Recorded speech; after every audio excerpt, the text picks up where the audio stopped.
I signed up for a marathon, but how will I know if it's the real deal or just a run-through? Today, I'm going to recap a 2022 war drama film called Sniper: The White Raven. A quick warning, there will be major spoilers ahead.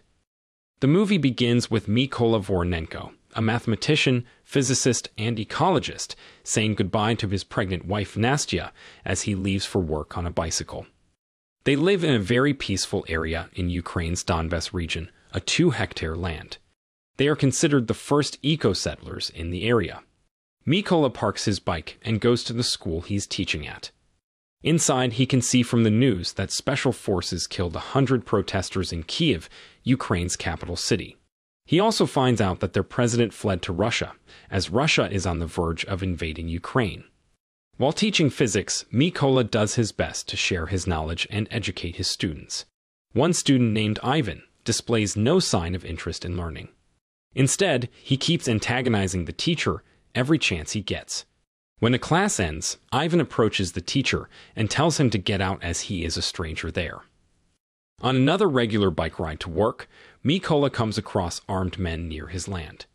He does not think much of it and proceeds to report for work. As usual, he parks his bike and gets inside the school. He is surprised that the place is empty and he's the only teacher there. He can see from the news that chaos is taking place all over as Russian forces continue to invade the neighboring areas. He immediately grabs his bike and goes back home. His wife is alone, and the thought of the armed men he saw earlier bothers him. From a distance, he can see his wife being beaten. He goes to help but ends up getting hit with the back of a gun. He begs that they don't hurt her as she's pregnant, but they refuse to listen. One Russian soldier goes inside their house and burns it. When the 2 Russians are about to leave, Nastya grabs a stone to retaliate. She is then gunned down and dies in front of Mykola. Moments later, 2 Ukrainian members of the Ukrainian militia help Mykola dig a grave for his wife while he returns to their burnt house. He can retrieve the wooden crucifix his wife made for him. Mykola buries his wife with a broken heart and then decides to go with the Ukrainians, uncertain what he'll do next. He joins the Ukrainian militia on their way to their camp. The leader does not trust him, thinking that he can be a spy. He expresses his intention to join them and drive the Russians out of their country. He is then given a chance to train with them, but being a pacifist, he has little knowledge about guns and is having a hard time with the training. A woman shows him how to disassemble and assemble a gun. He is determined to learn. One night, while doing some physical conditioning, Mykola assures his officer that he is no longer a pacifist. He also prefers the codename the Raven. He is reminded that codenames are earned. The training is new and challenging for him, but he is committed to equipping himself with all the knowledge and skills in order to take revenge. The trainees are told that there are not enough snipers at the front. When asked who wants to volunteer to be trained, only very few show interest. Mykola stands up and expresses his desire to step up to the challenge. The officer asks him to sit down as he can't even disassemble and assemble a gun in time. Mykola asks that he is given a chance to prove that he can. He assures the officer that he can finish it in 20 seconds. An AK-47 is laid on the table by the officer.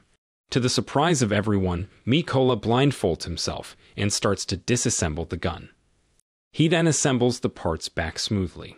The time is just 18 seconds. Instead of laughter, he gains applause this time. Mykola is now admitted to being trained as a sniper. During training, Mykola is surprised to receive a different gun from the rest of the trainees. He refuses to leave as he finds it unfair not to get the same weapon. He demands to also get an SVD-63, a semi-automatic designated marksman rifle, the same rifle that the other trainees get. This does not sit well with the personnel in charge. Mykola has no other choice than to embrace what he has. The trainees are told to remain invisible under any circumstances. Part of the test is for the trainer to shoot a few inches from them. If they react, they will fail. Most trainees fail the test. Mykola does not flinch despite the loud noise and the risk involved in this training. Another is for their scope to be covered once the target is sighted. Mykola misses. Even if he knows that he does not have the best weapon, Mykola does not use it as an excuse. When the training focuses on computation, Mykola impresses the lieutenant colonel as he is able to calculate the answer before his fellow trainees can. His being a mathematician comes in handy. Mykola passes the sniper's training. One day, Mykola is told by the lieutenant colonel to pack his things. He is part of the team to be sent to a checkpoint that has been captured by the Russians. The team immediately secures its position. Each sniper has its own target. When they are about to execute their plan, a car heads toward the checkpoint. The lieutenant colonel stops them from shooting. The couple in the car are asked to come out of the car and present their passports. Once cleared, they are allowed to leave, but the guy's passport is kept. The guy wants his passport back, but the Russian who took it refuses to hand it back to him. This results in a commotion. The girl is slapped, and the guy gets shot with a gun.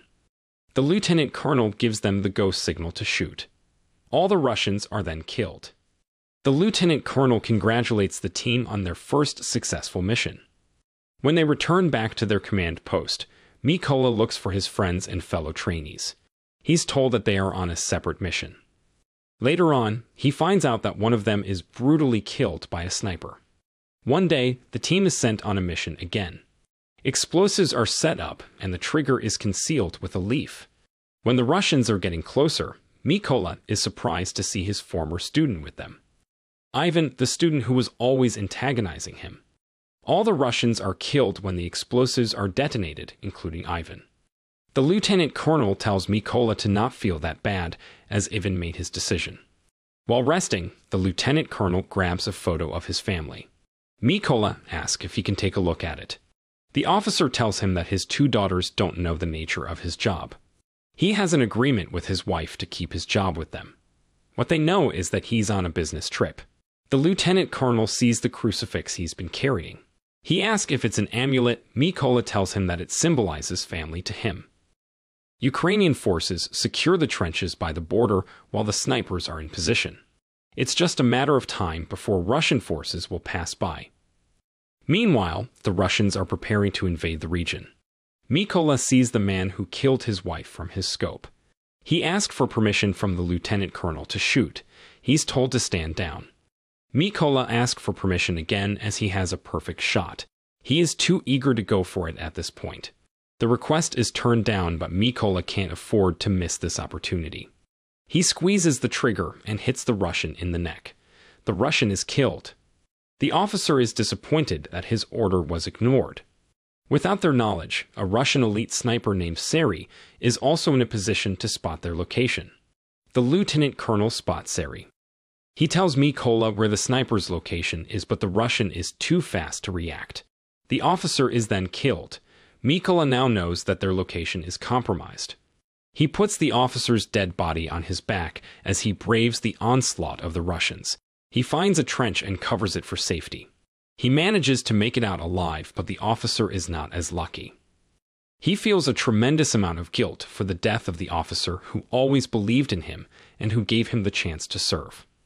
His emotions got the better of him when he went for the kill, despite being asked not to. The only way to avenge his death is to trace the sniper who killed him. Mykola goes on a mission alone. He spots two snipers and can eliminate them, but not without getting hit in the arm. While resting, Mykola receives a call from the brigadier general and informs him about the Russian sniper, but he can't give the details for now.